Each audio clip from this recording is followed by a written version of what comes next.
प्रभु यीशु मसीह के पवित्र नाम से आप सभी का दिन आशीषित हो।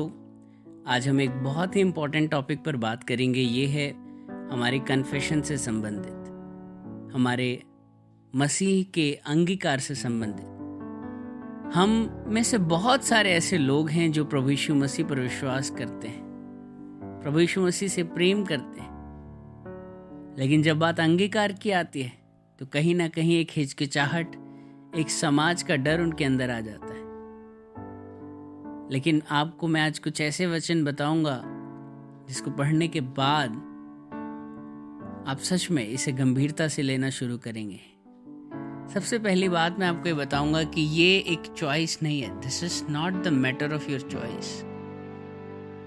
ये एक आदेश है कि आपको मसीह को इस पूरी दुनिया के सामने अंगीकार करना ही करना है। हम इसके लिए पढ़ेंगे मत्ती की किताब, उसका 10वां अध्याय, और जहाँ पर एक बहुत चिर परिचित वचन है जो हमने बार बार पढ़ा है। मत्ती की किताब उसका 10वां अध्याय, उसकी 32 से लेकर 33 आयत तक। यहाँ पर इस प्रकार से लिखा है, जो कोई मनुष्यों के सामने मुझे मान लेगा उसे मैं भी अपने स्वर्गीय पिता के सामने मान लूंगा, पर जो कोई मनुष्यों के सामने मेरा इनकार करेगा उससे मैं भी अपने स्वर्गीय पिता के सामने इनकार करूंगा। यहाँ दो बहुत इंपॉर्टेंट बातें लिखी हैं, एक बहुत ज्यादा खुशी देने वाली और एक बहुत ज्यादा निराश करने वाली। कितने आनंद की बात होगी कि जब हम अपने प्रभु के पास पहुंचेंगे तो प्रभु हमें बड़े ही स्वागत के साथ, हमें हमारे नाम से पहचानते हुए, हमें अपने गले से लगाकर हमें अपने पिता से इंट्रोड्यूस कराएगा। लेकिन ये कितनी ज़्यादा एक डिसअपॉइंटमेंट होगी कि जब आप प्रभु के सामने पहुंचेंगे और प्रभु कहेंगे कि मैं तुम्हें नहीं पहचानता, I am not recognising you. आपने इतने साल हो सकता है इस पृथ्वी पर, आपने मन ही मन विश्वास किया, आप मन ही मन बहुत घंटों घंटों प्रार्थनाएं करते थे, लेकिन आपने सिर्फ एक ऐसी गलती करी जिससे वो सब कुछ मिट्टी में मिल गया, और वो था प्रभु यीशु मसीह का मनुष्यों के सामने अंगीकार नहीं करना।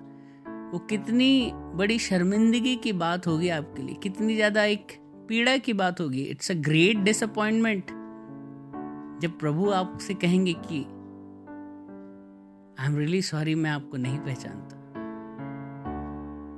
आपका हृदय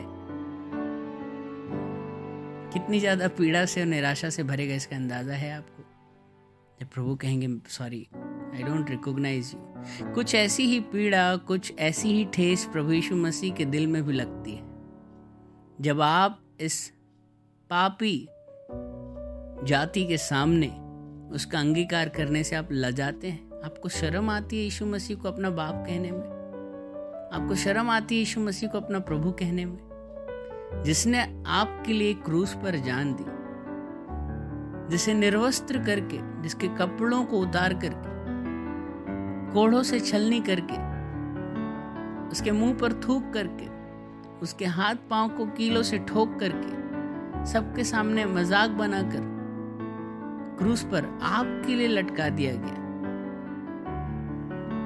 जिसने आपके पापों की क्षमा के लिए ये सब कुछ होने दिया। वो कहता है कि मैं चाहता तो 12 स्वर्गदूतों की पलटन बुलाकर इन सब का मैं नाश कर सकता था, लेकिन उसने उफ तक नहीं किया। आपके लिए बलि होने वाले मेमने के समान वो चुपचाप सब कुछ सहता रहा। किस लिए? क्योंकि वो आपको बचाना चाहता था, वो आपका उद्धार करने आया था। वो नहीं लजाया इस सब पीड़ा को पूरे समाज के सामने, पूरे विश्व के सामने। स्वर्ग और पृथ्वी गवाह थे इसके। वो नहीं लजाया इस पीड़ा को सहने से। सब कुछ होने दिया उसने। जितनी ज्यादती लोग उसके ऊपर कर सकते थे वो सब लोगों ने करी। उसकी आंखों में पट्टी बांधकर उसे थप्पड़ों से मारा और उसे पूछा, बता तुझे किसने मारा। तिरस्कार किया गया, वो नहीं लजाया क्योंकि वो आपसे प्यार करता था। और आज आप उसी पापी जाति के सामने जिसने यीशु मसीह का तिरस्कार किया था, आप यीशु मसीह को मानने से ही लजा रहे हैं। यीशु मसीह को कितनी पीड़ा पहुंचती होगी, यीशु मसीह को कितना बुरा लगता होगा, उसके दिल पर एक आघात होता होगा जब जब आप यीशु मसीह को मानने से आप लजाते होंगे। ये कोई चॉइस नहीं है, ये एक कमांडमेंट है ना। चलने वाला नहीं, आप सोचते हैं कि चलता है, क्या होता है, दिल ही दिल में प्यार करते हैं प्रभु से, चलेगा। प्रभु दयालु है, प्रभु आने देगा स्वर्ग में, प्रभु पहचान लेगा मुझको।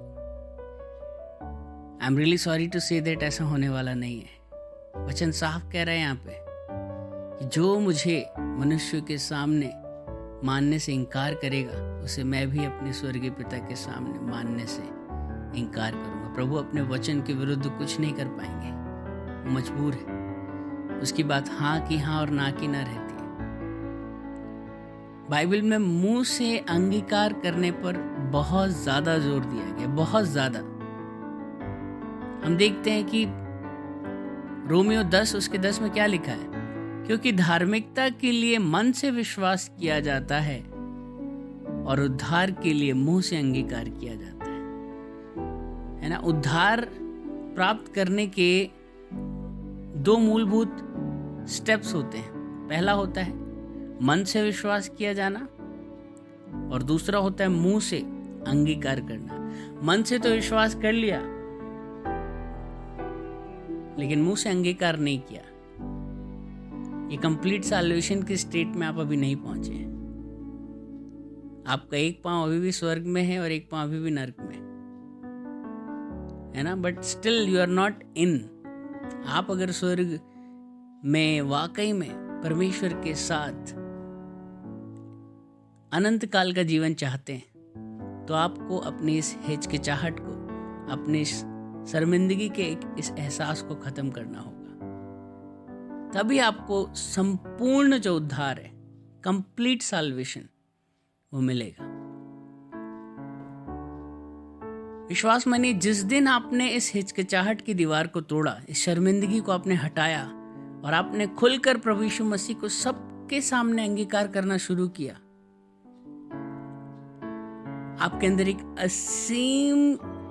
असीम शांति और एक ऐसा आनंद आपके दिल में उमड़ पड़ेगा जिसकी आप कल्पना भी नहीं कर सकते। इस दुनिया में इससे सुंदर बात और कुछ भी नहीं है कि मैं हजारों लोगों के सामने खड़े होकर चीख कर कहूं, बुलंदी से कहूं कि हाँ, मैं यीशु मसीह से प्यार करता हूं, हाँ वो मेरा प्रभु है, हाँ वो मेरा उद्धार करता है, and I am not ashamed of accepting him। मैं नहीं लजाता उसे अपनाने से, मैं नहीं लजाता उसका अंगीकार करने से। यिर्मयाह 20 उसका 9वां पद कहता है, यदि मैं कहूं मैं उसकी चर्चा ना करूंगा, न उसके नाम से बोलूंगा, तो मेरे हृदय की ऐसी दशा होगी मानो मेरी हड्डियां आग से जल रही हो। और मैं अपने आप को रोकते रोकते थक गया, पर मुझसे रहा नहीं जाता। है ना, आप अंदर ही अंदर जल रहे हैं, आपकी हड्डियां गल रही हैं। Why? Because you have stopped your mouth to confess Christ in front of the world। आपको आज इस झिझक को तोड़ना है, नहीं तो आपकी हड्डियां ऐसी होंगी जैसे वो धधकती हुई आग में गल रही हो। यह हिजकिय्याह की किताब उसका 33वां अध्याय उसकी 8वीं आयत क्या कहती है, यदि मैं दुष्ट से कहूं, हे दुष्ट तू निश्चय मरेगा, तब यदि तू दुष्ट को उसके मार्ग के विषय ना चिताए, तो वह दुष्ट अपने अधर्म में फंसा हुआ मरेगा, परंतु उसके खून का लेखा मैं तुझी से लूंगा। जब आप यीशु मसीह का अंगीकार नहीं करते, अपनी गवाही को नहीं बांटते, तब बहुत सारे लोग हो सकता है जो आपके आसपास रहते हो, जिन्होंने यीशु मसीह को कभी जाना ही ना हो, लेकिन आपके पास ये मौका था कि आप अपने अंगीकार के द्वारा, अपनी गवाही के द्वारा उनके प्राणों को आप बचा सकते थे, उनके साथ आप गॉस्पेल शेयर कर सकते थे, उन्हें उद्धार का मार्ग बता सकते थे। लेकिन हिचकिचाहट के कारण कि क्या कहेंगे लोग, इस शर्मिंदगी के एहसास के कारण आपने कभी यीशु मसीह को उनके साथ शेयर ही नहीं किया। और जब वो मरेगा तो उसके खून का लेखा परमेश्वर कहता है कि न्याय के दिन वो आपसे लेगा। तो आज इस हिचकिचाहट को तोड़े, बुलंदी के साथ, बोल्डनेस के साथ मसीह का अंगीकार करना शुरू करें, क्योंकि वो दुष्ट अपने पाप में तो मरेगा ही मरेगा, लेकिन उसके खून का जो जिम्मा है वो आपके सर पर मढ़ा जाएगा। परमेश्वर आपसे लेखा लेगा कि तू मुझे बताने से, मेरा अंगीकार करने से तू क्यों लजाया। इस गंभीर विषय को समझें, अपने उद्धार को बिगड़ने न दें, पूरी रीति के साथ निष्पक्ष होकर प्रभु के सामने खड़े होने का हियाव प्राप्त करें। प्रभु कहता है, जो मुझे मनुष्य के सामने मान लेगा उसे मैं भी अपने स्वर्गीय पिता के सामने मान लूंगा, और जो मनुष्य के सामने मेरा इनकार करेगा उससे मैं भी अपने स्वर्गीय पिता के सामने इनकार करूंगा। प्रभु यीशु मसीह आपको इन वचनों के द्वारा आशीषित करे। आप इस वचन को जरूर लोगों के साथ शेयर करें, और आगे आने वाले वीडियो के लिए आप सब्सक्राइब करें, ताकि प्रभु की आत्मा आपसे लगातार बात करती रहे और आप आत्मिक उन्नति को प्राप्त करें। प्रभु यीशु मसीह आपकी इस सेविकाई के लिए आपको प्रतिफल दे। आमीन।